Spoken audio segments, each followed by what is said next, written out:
If you're here after clearing the NID prelims, let me first congratulate you.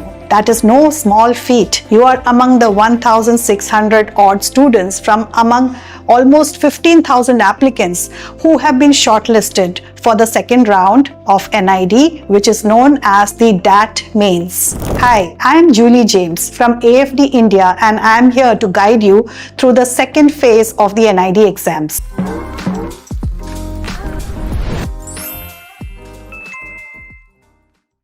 You have cleared DAT prelims, but as you know, the NID journey doesn't end here.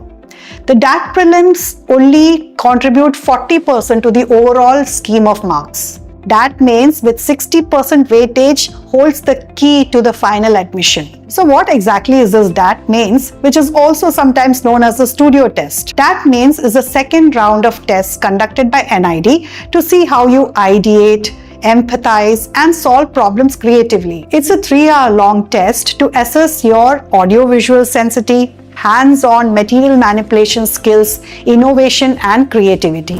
So what kind of questions are asked in NID DAT Mains? We have been able to shortlist some high-frequency question types in our analysis of Studio Test questions over the last 10 years. Let me take you through them in more detail. The first kind of question is 3D model making, where you are given different materials like paper, cardboard, wire, or clay and asked to create 3D solutions to a given problem. For example, creating a futuristic chair using only cardboard and string. You are not allowed to use glue. So, in order to be able to do questions like this, you should practice building small models from everyday materials around your house. Focus on stability, aesthetics, as well as functionality. Another kind of question which has been asked in NID DAT Mains quite often is wire molding.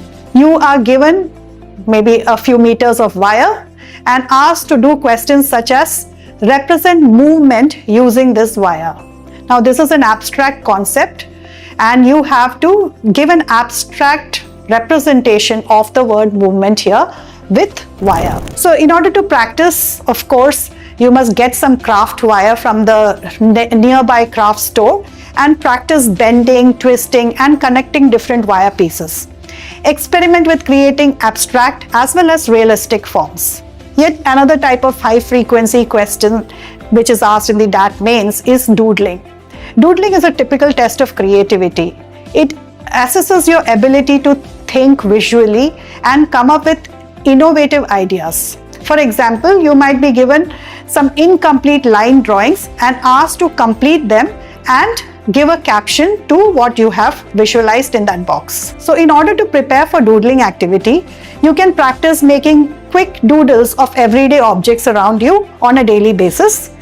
Also work on expressing abstract concepts like happiness or chaos through simple line drawings. Another type of high frequency question in the DAT Mains is clay modeling. So in order to prepare for clay modeling, you get a lump of clay and start practicing different kinds of textures, shapes, and characters. Try to work on small little details like facial expression, or for functional objects, try and figure out the right proportion to build them in. Another high frequency question is the audiovisual test. So for the audiovisual test, you are usually taken to an auditorium where certain movies are played for you or certain sounds, and a set of questions are given to you based on what you have seen and heard. For example, in one of the years, a short clip from a Charlie Chaplin movie was shown and students were asked to remember and write how many people were there with mustache. So in order to prepare for the audiovisual test, watch short clips or animations and practice analyzing them.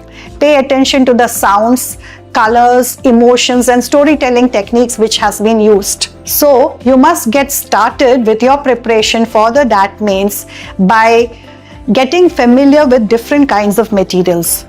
What you can do is gather materials from around your house like paper, glue, wire, clay, fabric, string, old packaging material, and keep them on your table and try and start creating various objects or various products with these materials.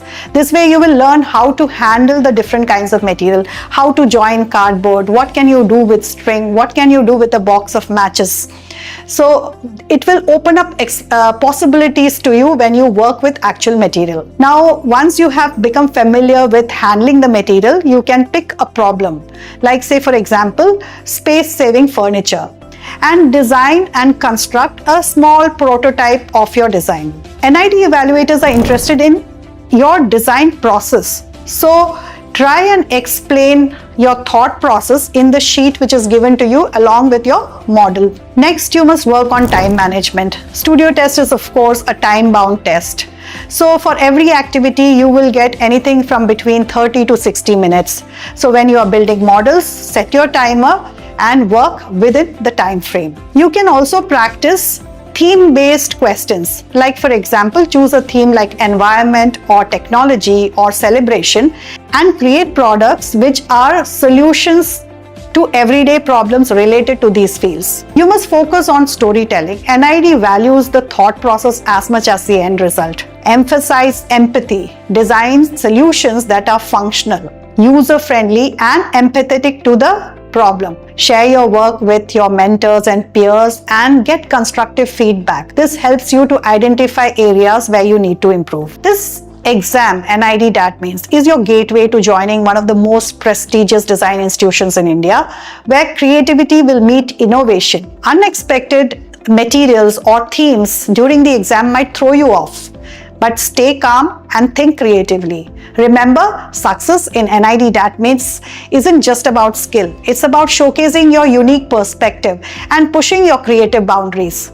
So stay focused, practice consistently, and let your passion for design shine through. We are rooting for your success and can't wait to see the incredible designer you're going to become. If you found this video helpful, don't forget to like, share and subscribe for more tips and guidance on your design journey. Good luck, and remember, your imagination is your greatest asset.